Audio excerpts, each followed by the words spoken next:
All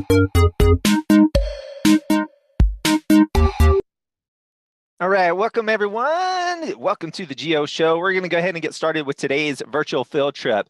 Just a quick introduction to everyone. If this is your first experience on a Learn Around the World program, or you haven't been on here in a while, you can send in your questions. This is for everyone today. If you're on camera or off camera with us, we have lots of classrooms participating today. We want to get your questions in early and often. You can do that in two ways. You can use the Q&A app built right into your Zoom window, or you can use Twitter if you use Twitter, teachers. So just make sure you use the hashtag GeoShow. That's the only thing I'm following on Twitter. So if you @ me, I will not see those questions. Again, if you @ me, I will not see those questions.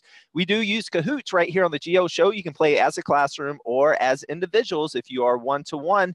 Just go to kahoot.it, enter in today's game pin, which is 771-4066. That's also located in your chat box, teachers. Pay attention, explorers, and if you win today's Geo quiz at the end of the show, you'll get a postcard from me, GeoB, from the Learn Around the World Studios.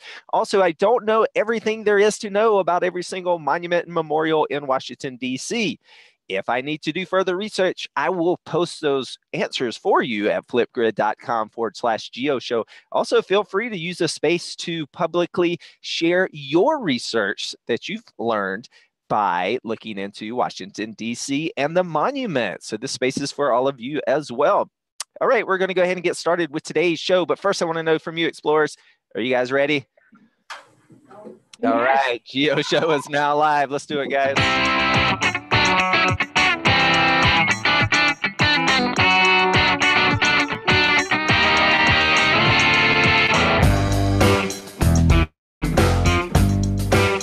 All right. Welcome to the Geo Show USA edition. And the title of today's program is Washington, D.C., the Monuments Tour. Brought to you by Learn Around the World. We're kicking off today's show with a survey question, so we're going to go ahead and practice using Kahoot. Here's how we use Kahoot here on the Geo Show is you only get 10 seconds to answer, explorers, so not a lot of time. So you have to be quick. That's why we're going to practice with survey questions. These are not worth points, so if you're not logged in, don't worry. You have an opportunity to do so before we start giving out points at the end of the show. Again, that Kahoot ID today, or PIN number, is 771-4066. But the show must go on, so let's go ahead and kick it off.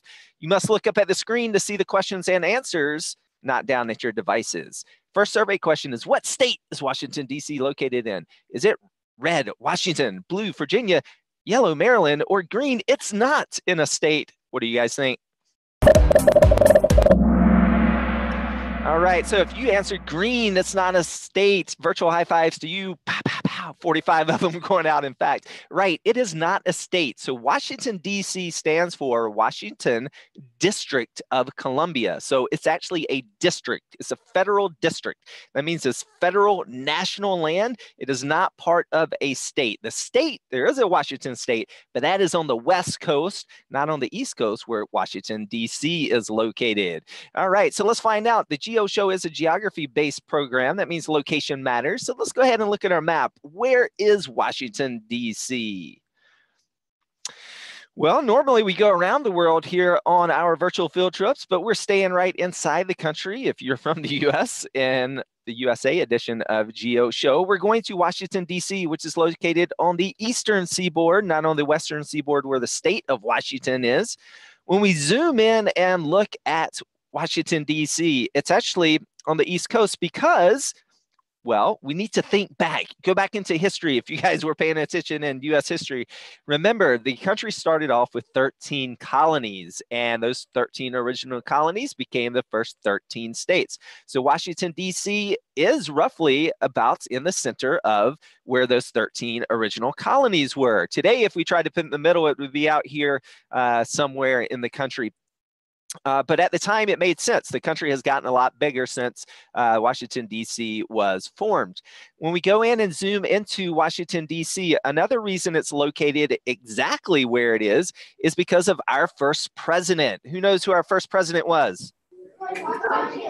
George Washington. If you've ever heard of his home is called Mount Vernon, and it's on that yellow pin right there on the map. So Mount Vernon is really super close to Washington, D.C. Now, originally, Washington, D.C. was this square or diamond shaped. And you can see Mount Vernon is quite close. So when the Constitution was written, one of the things that the Constitution says is that the first president was going to get to choose the location for a federal district. That first president was George Washington, and he chose the location. Now, he didn't have to pick this exact location. They gave him a general area, but you have to would think that he probably picked this area because his home was close to there. When we look at Washington, D.C., we go back and it looks a lot different today than it did when it was first created. This is what it looks like today. And if you remember the shading that I just showed you, the original shape was a perfect 10-mile by 10-mile square. Now, why is it not shaped like that any longer today? Well, this green shaded area was donated by the state of Virginia, and the blue area was donated by the state of Maryland.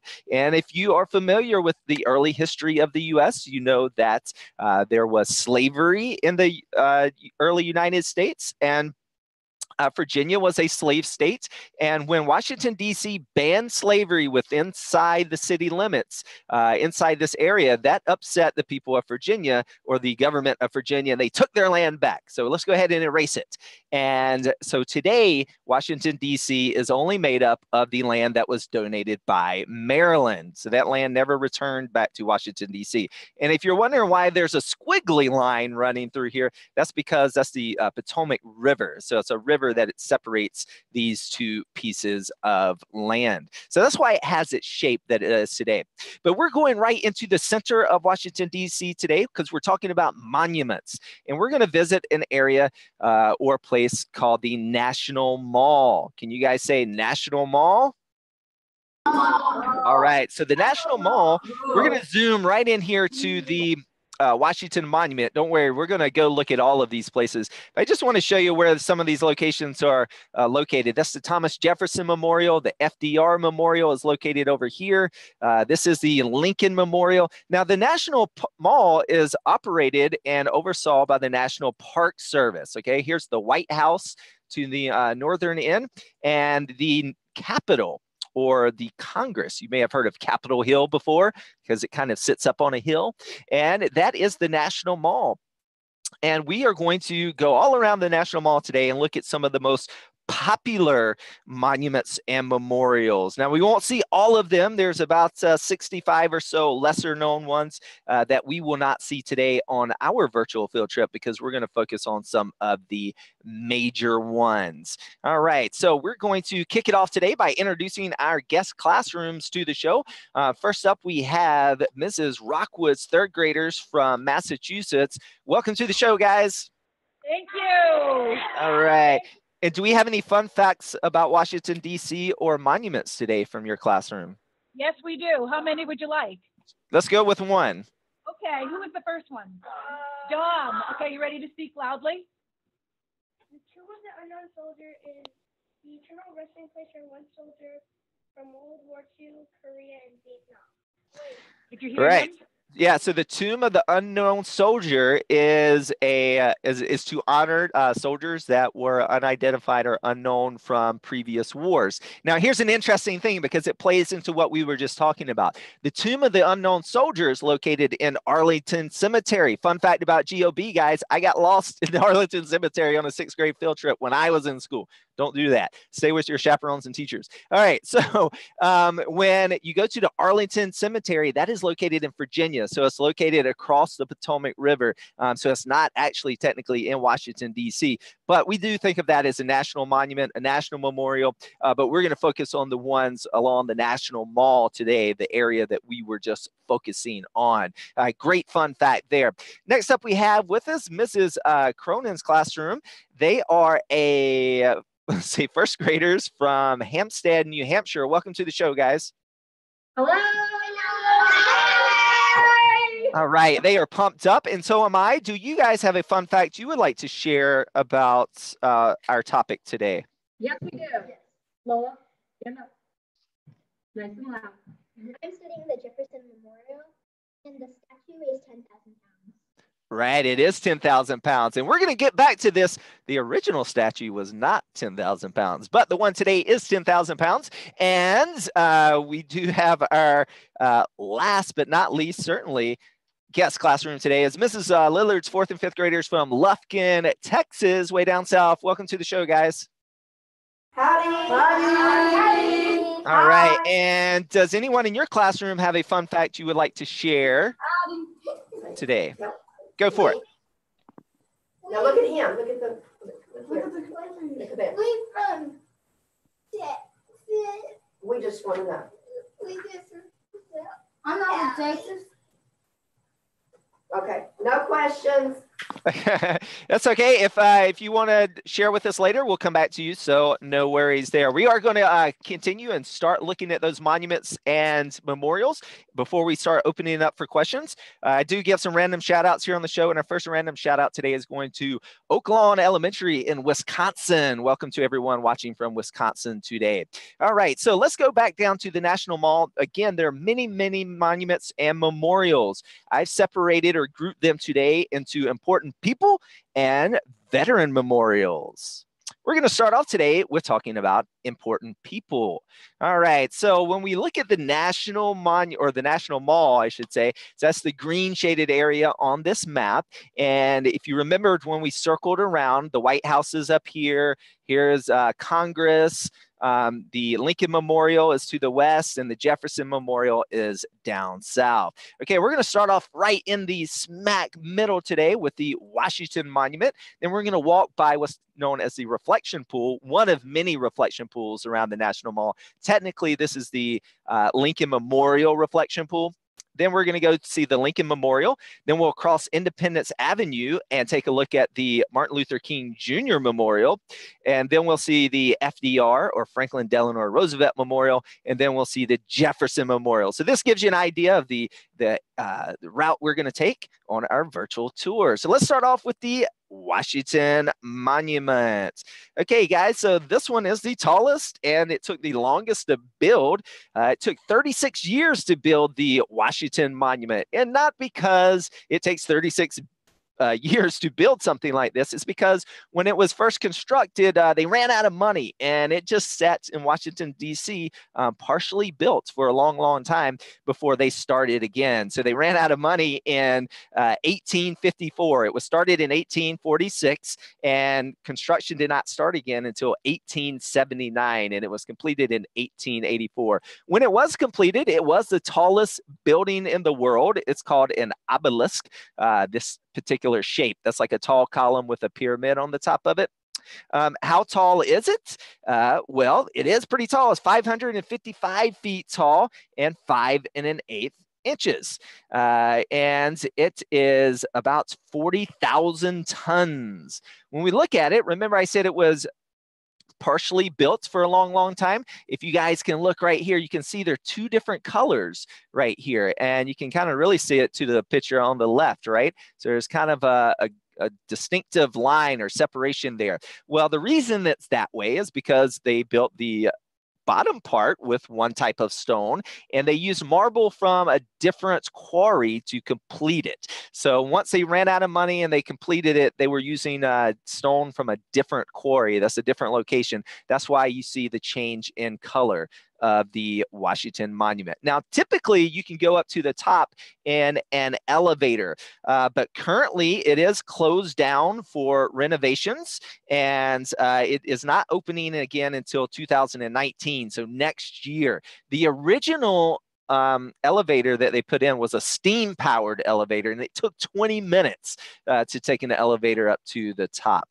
And here's an illustration from a newspaper back in the day, and give you an idea of what Washington, D.C. looks like with this half-built Washington Memorial in the middle of it for a long, long time in Washington, D.C. And here's another illustration of what that looks like. When you go there today, I do recommend if you guys want to go up in the elevator, you can reserve tickets beforehand.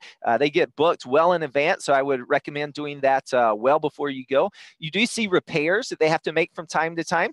Not a lot of people realize this, but there are earthquakes on the east coast of the U.S., not as much as the west coast, of course, but they do happen from time to time, and sometimes they need to do repairs on the Washington monuments. Okay, well, we're going to leave the Washington Monument and walk by the reflection pool.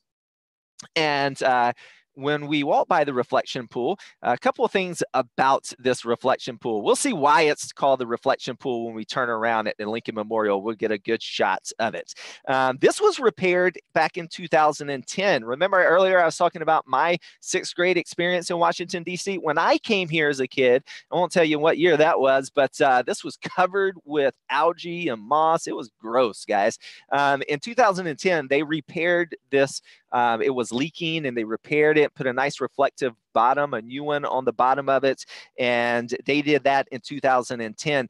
This thing now today holds about 6,750,000 gallons of water. It's not very deep. If you've ever seen movies like Forrest Gump, you see Forrest Gump run out to the middle. It's only 18 inches deep in the middle. Or sorry, 18 inches on the edges and 30 inches in the middle. So just over 2 feet deep.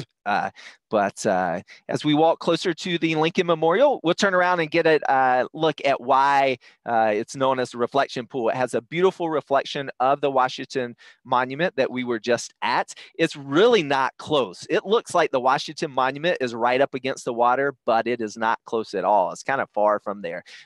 So that's why it's actually called the Lincoln reflection pool, because it's right beside the Lincoln Memorial. Look how close it looks. It's kind of an optical illusion there. Then we look at the Lincoln Memorial. We're going to go and walk by the reflection pool back to the Lincoln Memorial. All right, when we look at the Lincoln Memorial, just a couple of things to point out is you see these columns that go all around the Lincoln Memorial. Well, when we look at those columns, there are 36 of those columns, and that number is important. And let's ask our classroom, let's go over to, let's say, Texas. What do you guys think? Do you guys have a guess in Texas? Why do you think there's 36 columns? Hey, baby. Okay, I took a picture, but it doesn't, the screen He doesn't show. unmuted us. You're unmuted. Oh, Jaden, I think you were wanting to ask a question. No guesses? Okay, we'll go over to Mrs. Rockwood's classroom. Do you guys have a guess? Why are there 36 columns? Yes. Go ahead. Want to say it nice and loud? Come on.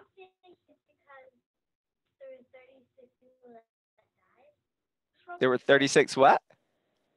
People who died. People who died. Well, it's an important number. It's not has to do anything with about people. When Abraham Lincoln was the president, there were 36 states. So if you remember, if you've been keeping count of the numbers, so there were 13 original states. And by the time Abraham Lincoln became president and was president, there were 36 states. So this number has a significance of 36.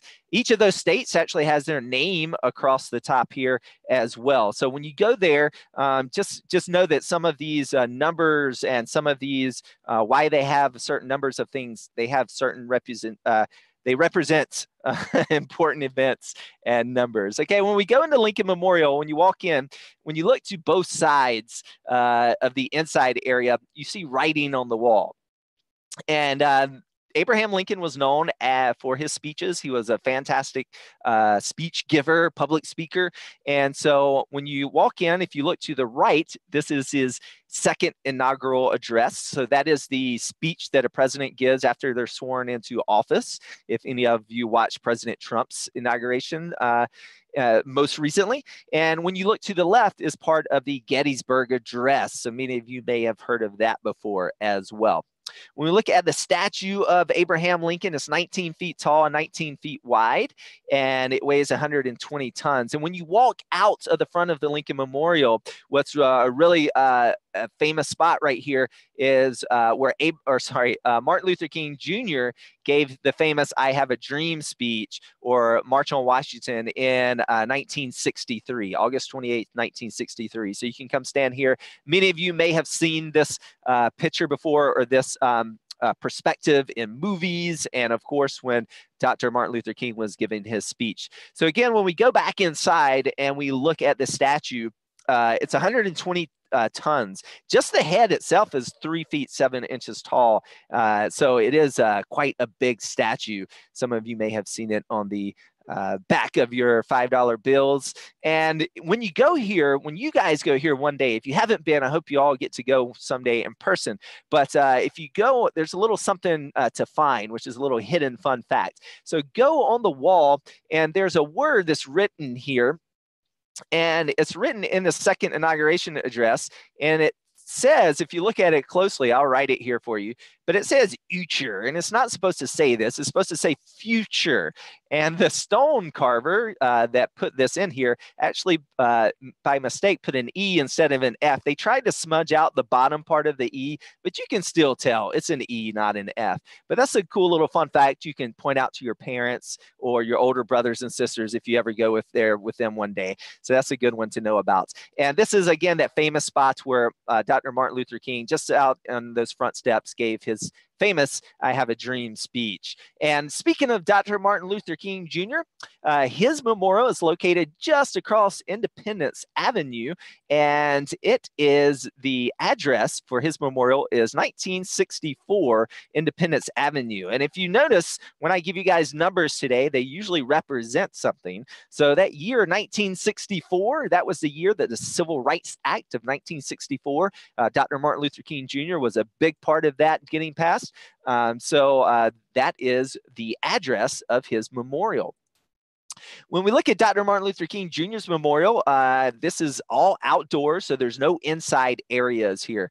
And what I really love about this memorial, and this is actually my favorite, I get asked this a lot, and the reason it's my favorite is, one is because it's all outdoors and you can go here 24 hours a day, 7 days a week, so it never closes down. And I just like the entire design of it. Right here, this is a quote out of the "I Have a Dream" speech, is "Out of the mountain of despair, a stone of hope." Out of the mountain of despair, a stone of hope. Now, what does that mean? Well, if we look here, this is known in the background, this is known as the mountain of despair, and out of the mountain of despair is a stone of hope. And if we look in front of the stone of hope, this is Dr. King's statue is on the front of the stone of hope. Now, his statue is a 30-foot high statue, and when we look at people, and if you guys notice this today, when we look at all these monuments and memorials, there's only 4 in all of Washington, D.C. that honor a non-president. And this was the first one to honor a person of color. So this is a very significant memorial in Washington, D.C. And this one was finished in 2011. So it's been around for about 7 years now. Now, when you go to the National Mall, remember I said that it's run by the National Park Service. So you will find park rangers all around. So just like you would go to Yosemite National Park or Yellowstone National Park and you would find park rangers, well, you find them right in the center of Washington, D.C. as well, because this is a federal district and the parks here are national parks. So they are here for you. So when you see them, you can go ask them questions, and they will give you the answers to your questions typically, and if they know them, of course. And this is the spot for right in front of the FDR Memorial, which we'll go see next. But just wanted to show you a couple of things about the Mountain of Despair, Stone of Hope. Again, love the design of the Martin Luther King Jr. Memorial. As you walk around the National Mall in DC, there are, you can always use that Washington Monument. Remember, it's over 555 feet high, so you can always use it as a point of reference or a landmark. Also, the Dr. Martin Luther King Jr. Memorial right around is also other famous quotes of his from his, speaking of people that give fantastic speeches and iconic speeches, Dr. Martin Luther King for sure is one of those people. And that is built into the design as well.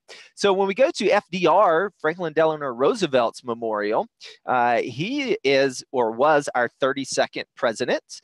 And as we walk around the water here, we'll go to his.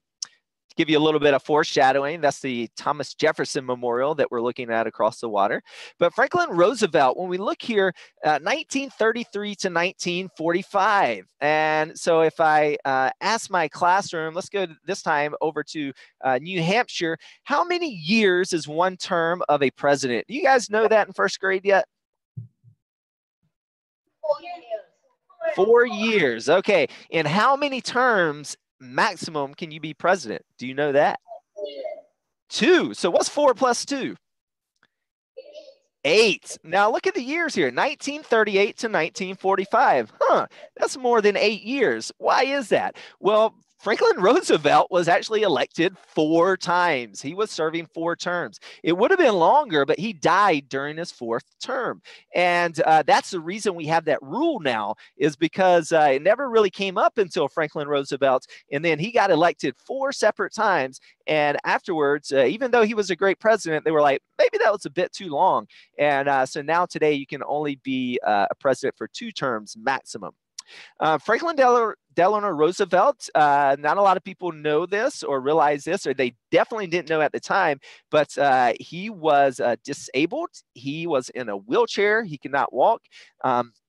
Because of polio, and he made his own wheelchair. And part of the reason people did not know when he was the president is because there was no internet or TV, and you didn't see the president on TV. You would listen to him on the radio. And when he did go in public, he was typically riding around in a car. He also had metal braces that he could lock his legs into place to help him stand up to give speeches. And but he actually made his own wheelchair out of a standard kitchen table chair, just a normal kitchen chair that he put wheels on. And the reason he did that is because he would take a blanket and he would put a blanket over his lap. And one of the reasons people didn't know he was in a wheelchair is because he would hide the fact. And when this memorial was first built, this statue was not here. We're going to see a different statue. And they made sure to add this later on. The National Organization on Disability raised $1.65 million to add this statue because, and I agree with this, they really wanted to show, guys, if anyone out there is watching today or you know someone that may have a disability, that should not prevent you from becoming even president of the United States. You definitely can. Franklin Delano Roosevelt, one of our greatest presidents, was disabled himself. And when we look at the design of his memorial, it's 4 outside rooms. So this is the largest memorial as far as space goes. And each one of these outside rooms represents, remember I said those numbers I give you today, they represent things. Well, that number 4 represents the 4 terms he served. Now, he was the president during the Great Depression. So we see from many of the famous photos that were taken during this time period, we see statues and artwork made about the Great Depression. His wife, Eleanor Roosevelt, when we think of women, this is the only woman you're going to see today, guys. And this is included in the FDR Memorial. So it's not even one fully dedicated to just her. She was the first representative to the United States to the United Nations that FDR helped create or start. And then when we think of first ladies today, typically first ladies are going out doing great things in schools and in the public and all sorts of work themselves. Well, before Eleanor Roosevelt, that necessarily wasn't always so. And she was one of the pioneers, definitely, for being more in front in the public as being a public servant as well. And remember I said FDR, a lot of this imagery that you see is from what happened while he was the president. And we see all these boulders that are falling over. The other major event that happened during FDR's one of his terms, or many of his terms, I would say, is World War II. World War II was happening while he was the president. So this is supposed to represent the chaos going on in the world during World War II. And that's what these blocks that are falling all over the place represents. So lots of really fantastic artwork here at the FDR Memorial. Again, him in his wheelchair, and see from the Great Depression. Now, this was the original statue, and this was typical. FDR would wear capes and blankets to hide the fact that he was disabled. And that's why that second statue was put in. And here's his dog. He had a dog named Phyla. He would take everywhere with him. Presidents, some famous animals they've had in the past have been all kinds of exotic animals that have been kept at the White House. But most of the current or modern presidents typically choose a dog. And we're going to wrap up our famous or important people's monuments with Thomas Jefferson Memorial. Thomas Jefferson was our third president of the United States. This memorial was constructed during World War II and by FDR. FDR was the president. And when we talk about famous writers, remember Abraham Lincoln had some of his writing up on the wall. Well, Thomas Jefferson does as well. Most notably, the Declaration of Independence was penned by, or partially penned by, Thomas Jefferson. Remember that great fun fact that we learned about from one of our researchers on our on-camera guests? That statue today weighs about 10,000 pounds. It's a bronze statue that's 19 feet tall. Now, originally, when this was built during the World War II or the Second World War, it was a plaster statue that was painted to look bronze. And the reason was because there was a metal ration. So a ration, sometimes if you think of it as a food ration, that means if we have 30 cookies, it means you can only have one cookie a day, right? So we ration the cookies so we can have cookies longer. Well, the metal ration that happened during World War II, the metal was rationed to be only used for wartime materials. So when you build a monument, this had nothing to do with the war. So they said, you can't use metal here until we finish. Again, you can see that Washington Monument across the waterway, and that's in the center of the National Mall. And that wraps up our important peoples. I do want to say what's really unique or interesting about the Thomas Jefferson Memorial for our older classrooms, if you guys have studied or are learning about the Louisiana Purchase, which is one of the things Thomas Jefferson was famous for, was making that purchase from France. Many of the stone that's used, much of the stone that's used for in his memorial comes from current day states that were included in the Louisiana Purchase. So a little nice fun fact for you there as well with the Jefferson Memorial. All right, so we're going to jump into a survey quiz, then we're going to open up the floor for some questions. So make sure you get those questions sent in, and we'll get to as many of them as we can. But our next survey question coming up for everyone, if you're playing along using Kahoot, and that's going to be, which is the most visited monument or memorial that we just saw? What do you guys think? Is it the Washington Monument, the Martin Luther King Jr. Memorial, the Lincoln Memorial, or the Jefferson Memorial? What do you guys think? All right, it's actually the Lincoln Memorial. So if you said Lincoln Memorial, high five to you guys. Boom. Okay, the Lincoln Memorial has about 6 million visitors there per year. And Abraham Lincoln, of course, as many of you know, was our 16th president. All right, so we're going to open up the floor for some questions. So if you're one of our on-camera guests, get your question asker sent up to the front. And let's see, how old is the Washington Monument, coming from Mrs. Miller's classroom on our Q&A app? And the Washington Monument was finished construction in 1884. 1884. So math off the top of my head is probably going to be wrong. But let's see, 1984, what's that? 16, what's 18, 32. 136, I don't know, fact check me. Around 136 years or so, I would say.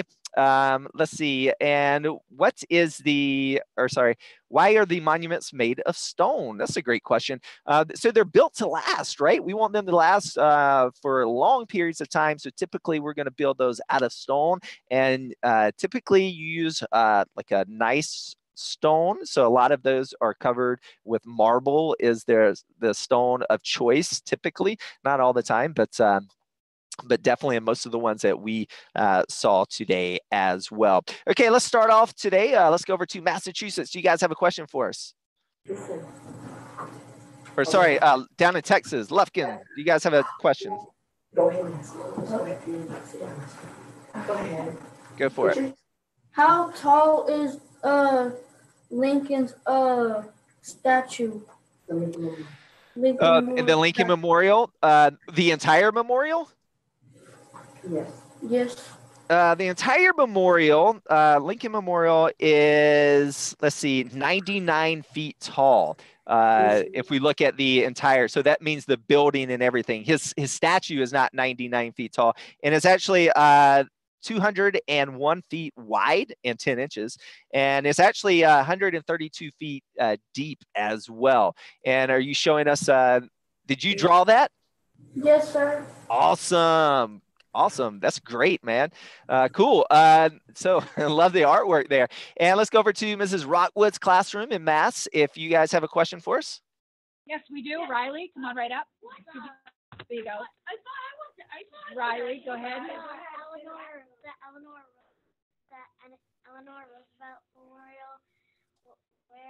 Where exactly is it?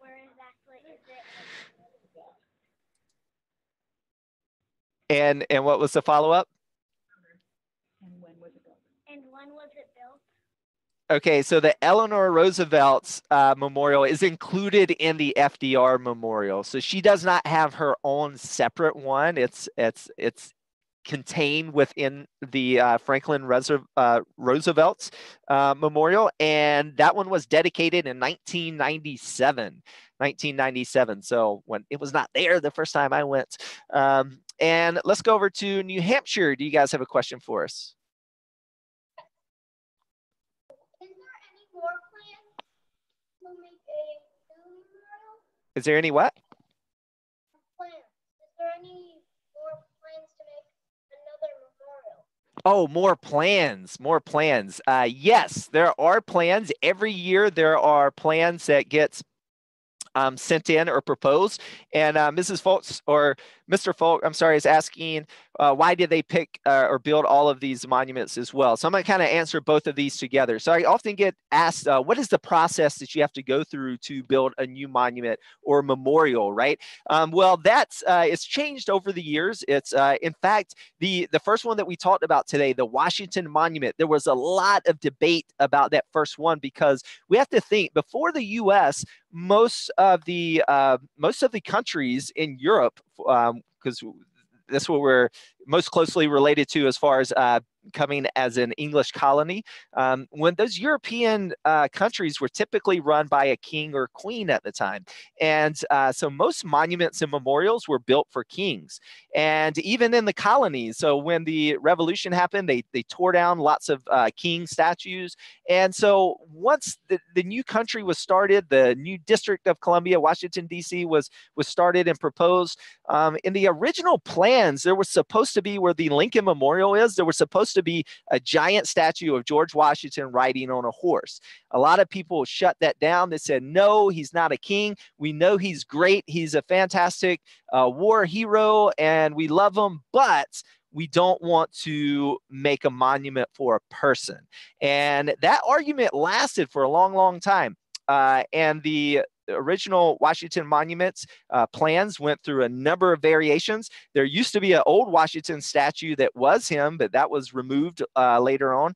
And what we have today is basically just that tall obelisk. And later on, we got over that fear of making statues for people. And today we do that all the time. But that just gives you an idea how it's changed over the years. Well, currently the way it's done is in 1986, the Commemorative Works Act was passed in Congress. So basically, what happens today is typically there's a group of people, say like if it's a Vietnam veterans group and they say, hey, we want to build a memorial for the Vietnam War or something like that. Well, a group of people will make a proposal and they will submit it to Congress. And in Congress, there is a committee that looks at all these proposals and they decide on what gets approved and what does not get approved. Now you can imagine they get lots of proposals every single year. They are not building it every single year. But once something does get the official go ahead, they have 7 years. So once they get the official approval,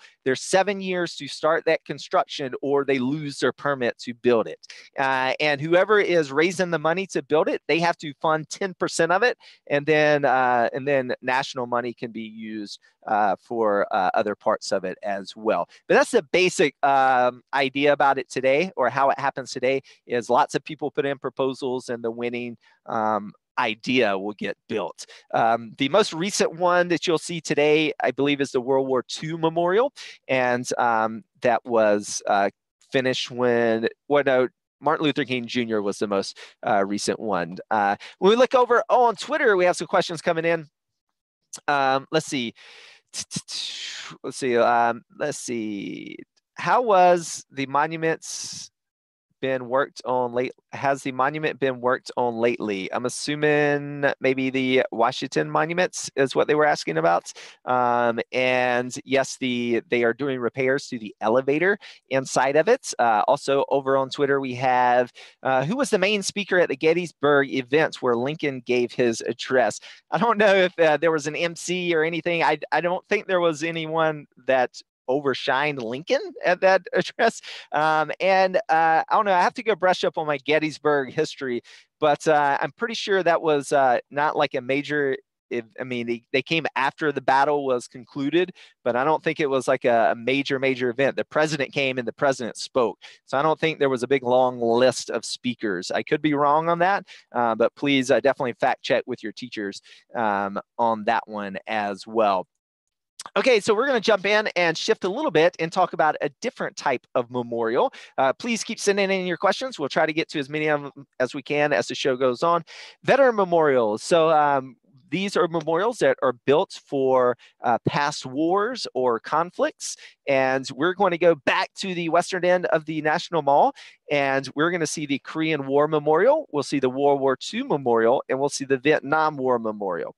Now, there are other war memorials. These are just three of the main ones in the National Mall, the three probably most famous ones.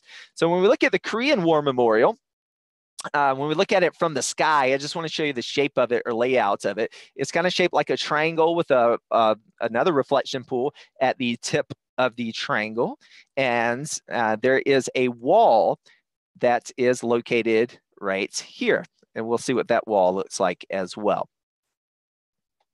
All right, so the Korean War Memorial, when we look at the Korean War Memorial, there are 19 stainless steel statues, and each one of these statues represents one of the branches of the armed services. So there are Army, Marines, Navies, and Air Force men, and this is the wall that is located at the Korean War Memorial. This one's going to be different than the Vietnam War wall that is famous in a different kind of way. So this one has images from the Korean War on it. When we look at these stainless steel statues, they're all wearing ponchos and they're blowing in the wind. One of the unique things I got to observe when I was here is all of the gentlemen you see wearing the yellow jackets. These are veterans from the Korean War. So you can imagine what this must mean to them is coming to see sorry, not Vietnam, the Korean War Memorial. And when we look at the statues, those ponchos blowing in the wind, that is to represent the cold, windy weather of Korea. I lived there for 3 years. I can tell you it is cold. It is windy, especially during the winter time. Obviously, lots of veterans here taking pictures. Their slogan here is "Freedom is not free," and we see in the background at the reflection pool. And the day that I was here, we can see there were wreaths or flowers that were dedicated to both the South Korean, there we go, that's Korea's flag, and the U.S.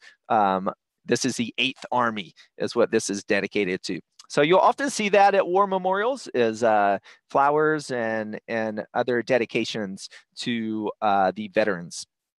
The World War II Memorial is right at the tip, or right at the end of the reflection pool. So the Washington Monument's that way. The Lincoln Memorial is that way.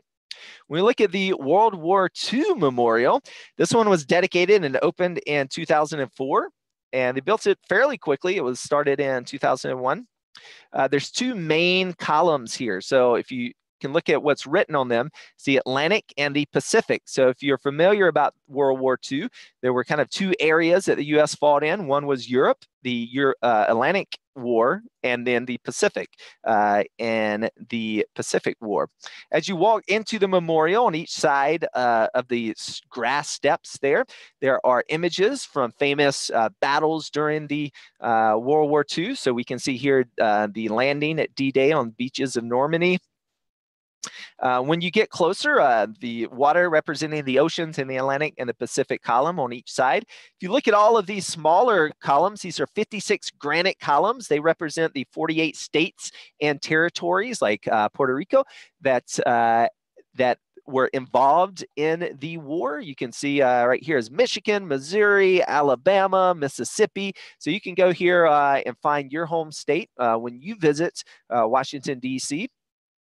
And there we go, different states and territories. Here's my home state of North Carolina that I felt like I should include. And so when we look at the next one, this is a Vietnam War memorial.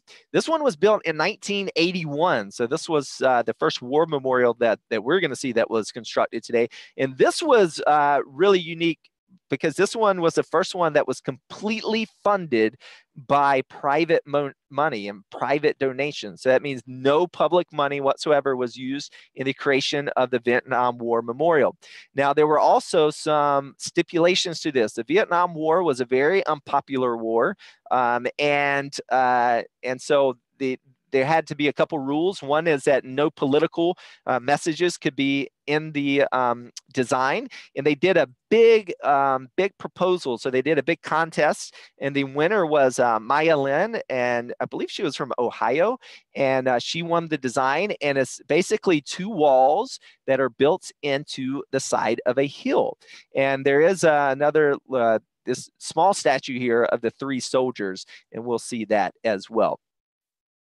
So when we come up to the Vietnam War Memorial, it's a big, long wall, and it just has names written on it. So one of the activities to do here is to do name rubbings. So you'll often see people that find their family members or someone from their hometown. You'll see people that are here on field trips doing name rubbings. And so why are these names here and what do they represent? These names are that are all along this wall. It started off in 1982. There were 57,939 names. In 2015, there are names have been added. There today are around 58,307 names. And this is representing each person that died during the Vietnam War or after the Vietnam War because of related injuries. And so here's the three soldier statue. You often see people lay down gifts or flowers below where their family member or someone loved one that they knew below the wall. You know, one thing that really hits me personally when I look at something like this is that each one of these names that you see here were, you know, there were husbands, fathers, daughters, mothers. These are all people. And, you know, war is very bad because this is just one side. When you go into Southeast Asia to Vietnam, they call it the American War. And lots of people died there in Cambodia, in Laos. So lots and lots of people died during the Vietnam War, as in many wars. And so this is just a reminder when you look at each one of these names, those were, you know, there were people that lost their lives because of war. All right, that brings us to our last survey question of the day. So I want to know from everyone today, we've seen lots of different kinds and styles of monuments and memorials, not all of them, but this is definitely the highlights tour. We can't possibly see all of them, but I want to know from you guys. This is a big survey question I have that I'm just curious about. If you were on the committee, you were making the decision tomorrow, what is our next monument or memorial going to be for? Is it going to be for another president? Is it going to be for another war? Should it be for a person of color? Should it be for a woman? What do you guys think? I want to know from you guys, if you were in charge of monuments and memorials, what should our next one be for? And that comes to our next survey question.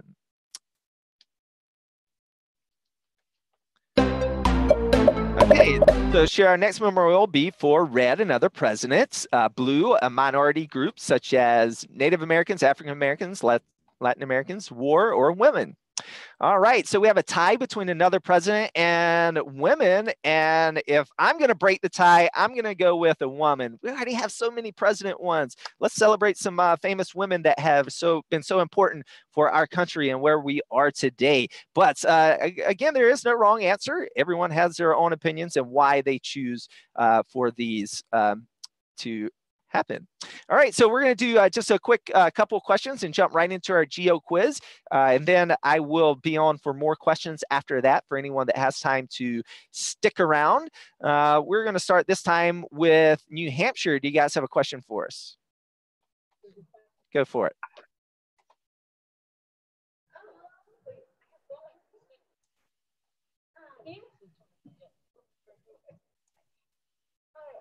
So in the Jefferson Memorial, do you know if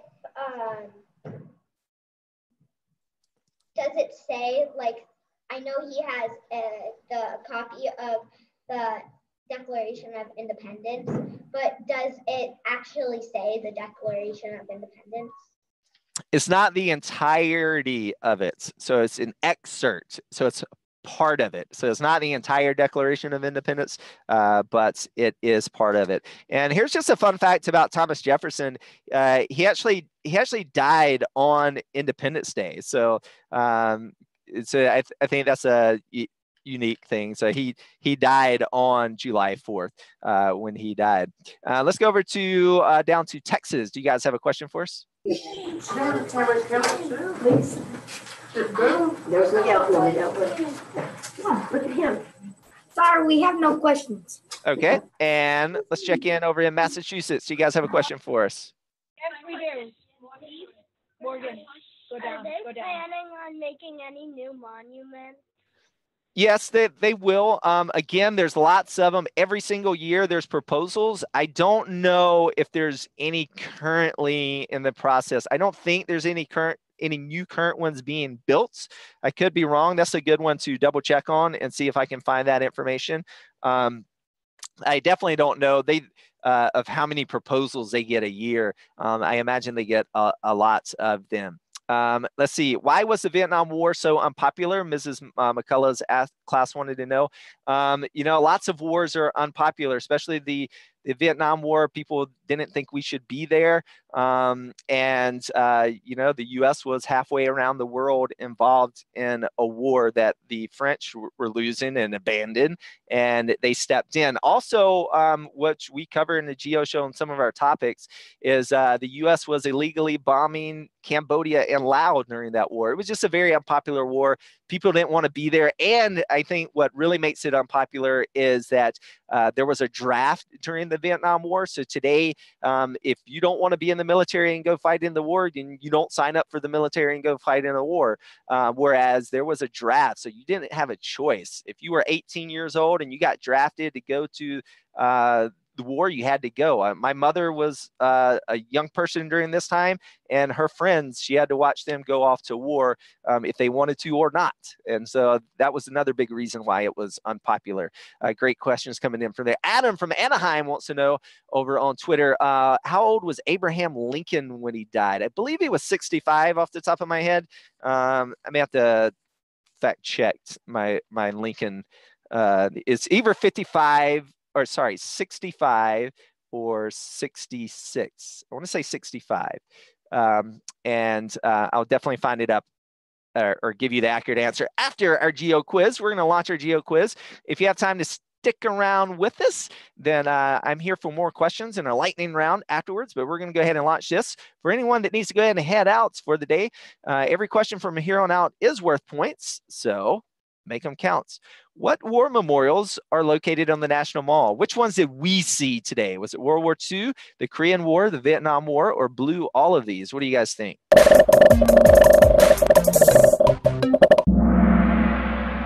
All right, it was blue, all of these. All right, great job. Next question coming up. Mighty Owl takes the lead. Who chose the location of Washington, D.C.?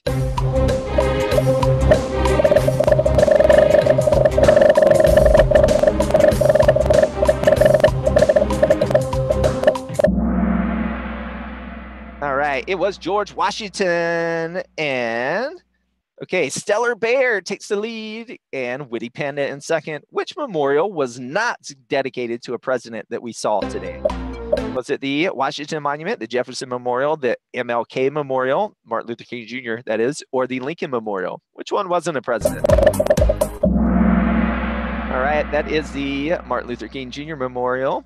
And Mighty Owl takes the lead back. FDR made his wheelchair out of a red kitchen chair, blue beanbag, piano stool yellow, or lawn chair green. Okay, it was a kitchen chair. Stellar Bear still in the lead. Last question. Which is the most visited monument or memorial on the national? Is it the Martin Luther King Jr. Memorial, the Lincoln Memorial, the Washington Monument, or the Jefferson Memorial? All right, it is the Lincoln Memorial, and today's winner is dun, dun, dun, dun, Space Fox. All right, if you are Space Fox's teacher, please send me your school address. You can do that in one place and one place only, and that's over at learnaroundtheworld.com/prize. Don't email it to me. Don't message anywhere else. Send it here, please. I will just send you here regardless. Learnaroundtheworld.com/prize. Enter in your school address to that Google form to redeem your postcard. And fact check update. Abraham Lincoln died April 15th, 1865. He was 56 years old. I got my years backwards there, or the number switched around. So he was very young, 56 years old. Okay, if you have to head out, have a fantastic day. If you have time to stick around, we're going to open up the floor for additional questions, and we will start answering those. Okay, let's go over to Massachusetts first this time. Do you guys have a question for us? Yes, we do. Here we go, Jonathan. What's the population of Washington, D.C.? In 2016, it was about 681,000 people, and that is roughly close to the size of Denver, Colorado, or Nashville, Tennessee.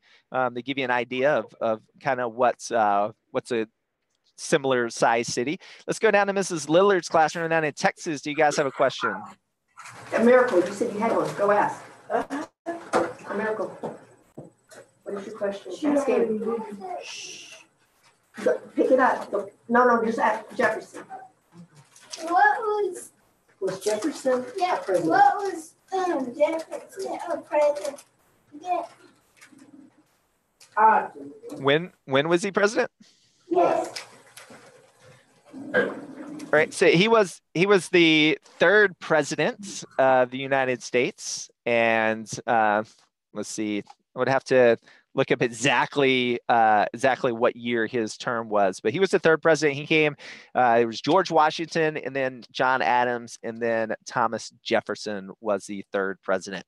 And let's see, over on our Q&A app, Mrs. Olivers wants to know, my student won the quiz. Okay, go to learnaroundtheworld.com/prize, learnaroundtheworld.com/prize. I will send up a follow-up email to everyone after the show. Let's see, Mrs. Miller's classroom wants to know, what kind of stone is the MLK statue made out of? The MLK statue it's not marble, it's a, I want to say it's concrete. To the way that they shaped it, they shaped a structure, and then I want to say it's concrete. I'll have to fact check that and put that on Flipgrid as well, which stone. But they did not make that one out of stone block like many of the other ones. So they actually shaped the, I believe it was concrete. I'm pretty sure, but I'll fact check it for you guys. All right. When was Abraham Lincoln born? Follow-up question coming from Mrs. Miller's classroom.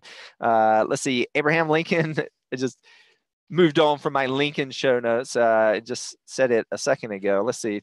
Abraham Lincoln was born, or he died on April 15th.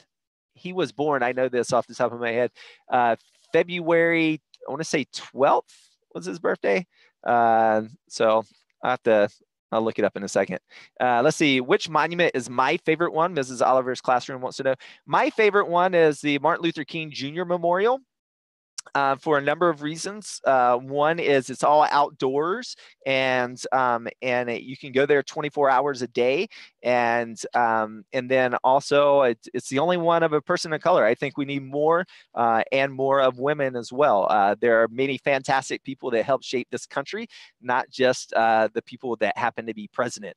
And the people that happen to be president are typically they are typically rich people. If we look at Abraham Lincoln, which is one of the ones that we consider to be one of the poorest of the presidents, he was a millionaire if you look at it in today's numbers. I mean, even Barack Obama is worth quite a bit of money. So typically the people that become presidents don't represent everyone in our nation. So I think there's many great people we could honor. It's hard to pick just one, and Martin Luther King definitely should have been there before 2011. But yeah, let's go back over to Massachusetts. Do you guys have a question for us? Yes, Arian.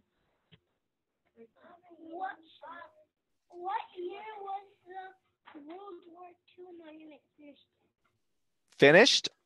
Yeah. Yeah, George W. Bush was the president. I believe it was 2004 when the World War II, they started in 2001 and it was open in 2004. And it took about $197 million to, or just in private pledges, and then another 16 million was paid by the U.S. government. So yeah, so lots of money raised for that one. Let's go back down to Texas. Do you guys have a question? Any more questions? No? Jake, say no more. No more questions, sir. All right, thank you. And we'll go look over in Twitter. Let's see. Coming from Mrs. Worski's class, like to know why you need approval to build a monument, right? It's just, well, it's federal land, so you need approval to build anything on federal land. Also, if anyone could just build a monument, and then there would just be overflowing with monuments, right?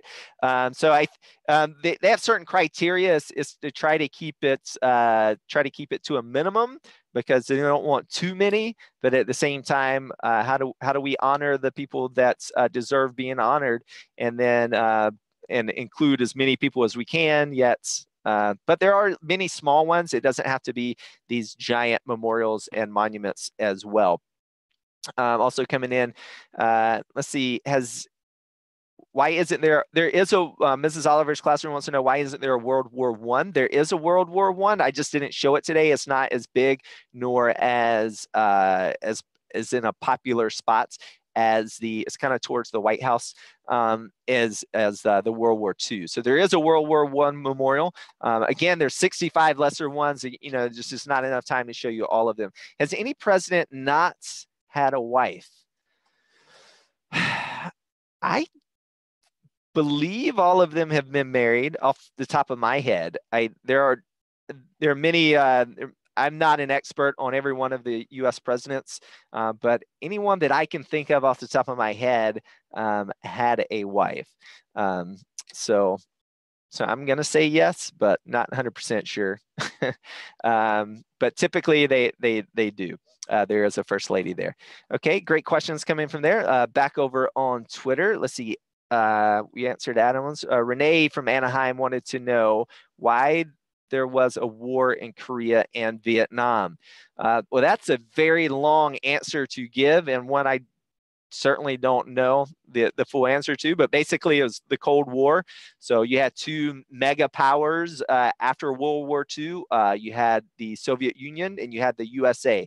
And unfortunately, and I'll speak bad about both the USSR and the USA, they used smaller countries around the world to fight what we call proxy wars. So that was a way for them to kind of fight without actually fighting each other and having a big nuclear war.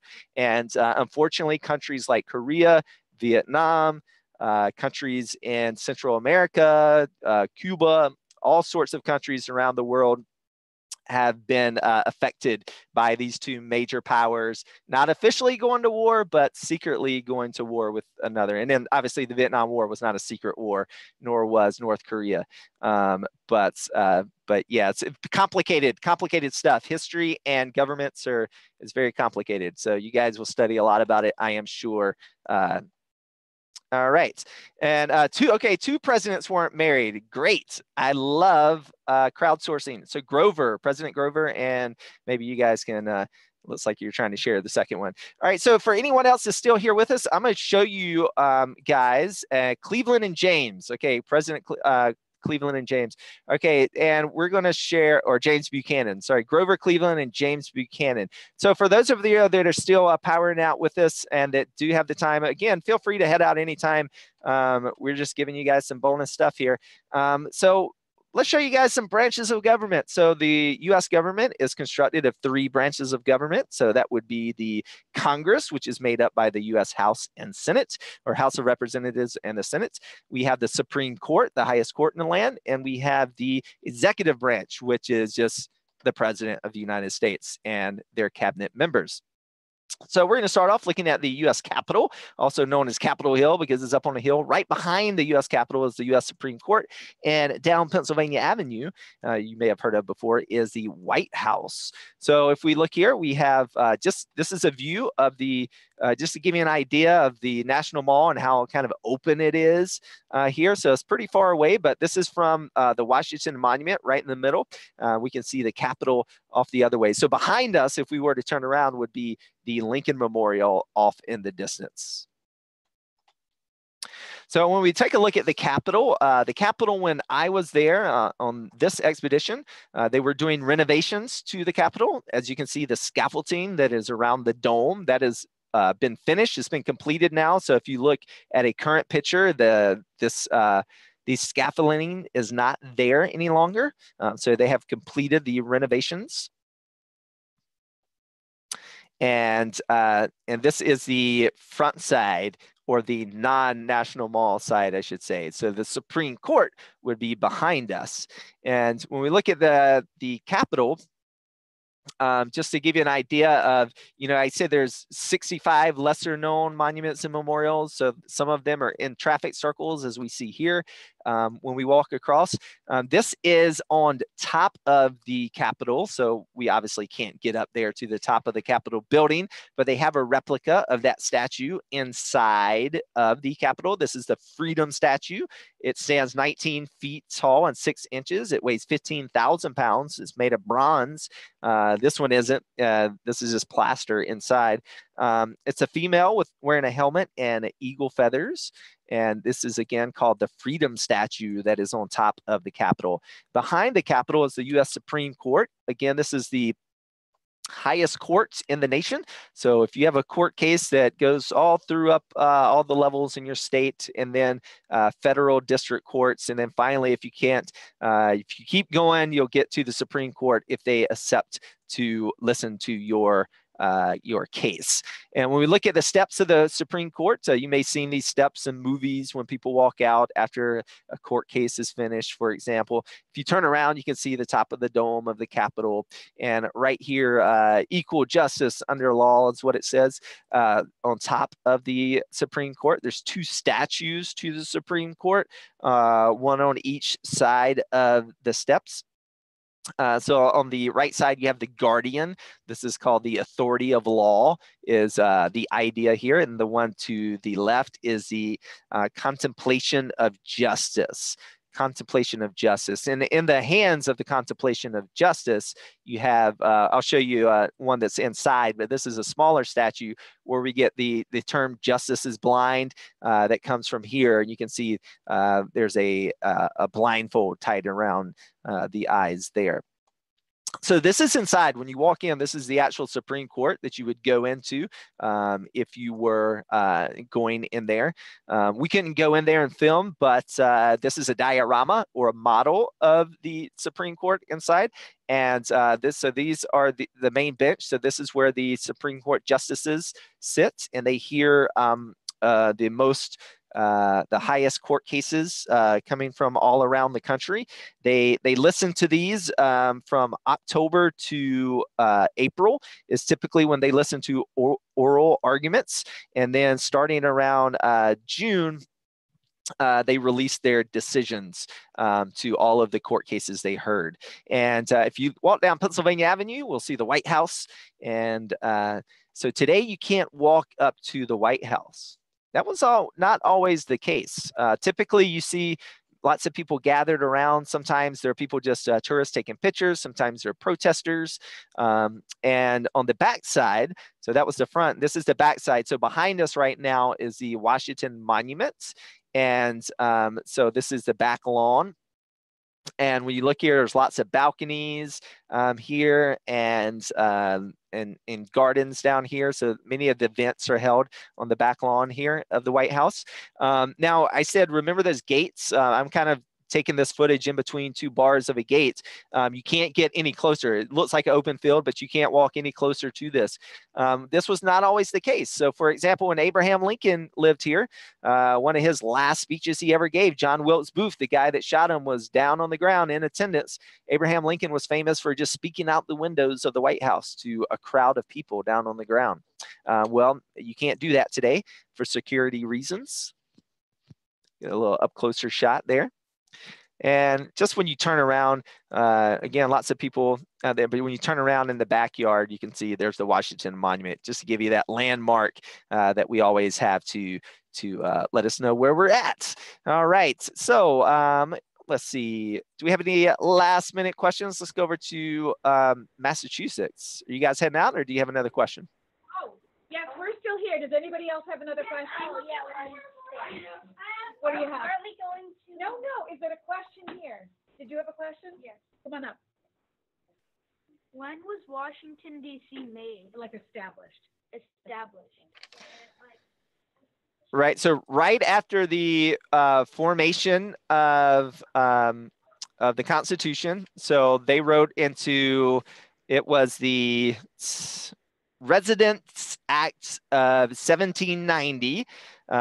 Enacted a clause in there for George Washington, which was the first president to create the or pick a location, and then land was donated from Maryland and Virginia.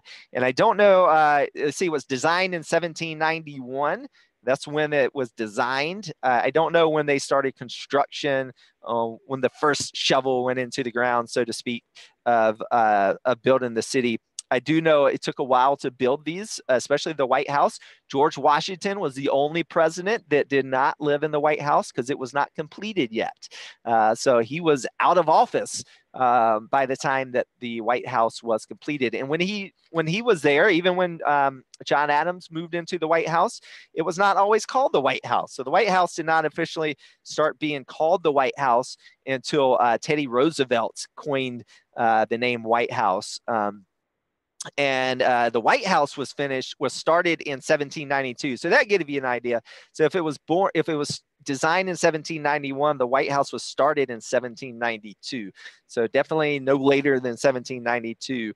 It was burned to the ground. The White House was in 1814 by the British.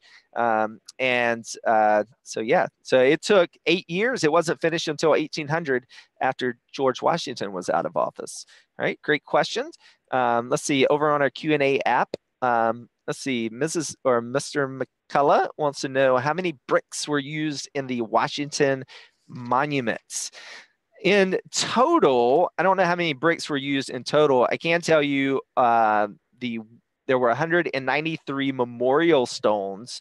That's the only number I have for numbers of stones. So one of the ways they raised money is they sold these memorial stones. So you could say we are the we're the fourth grade classroom of in Massachusetts, and we want to give money for this memorial stone. So what they did is groups from all over the country purchased these memorial stones, and they use that, and that's on the inside of the memorials, not on the outside.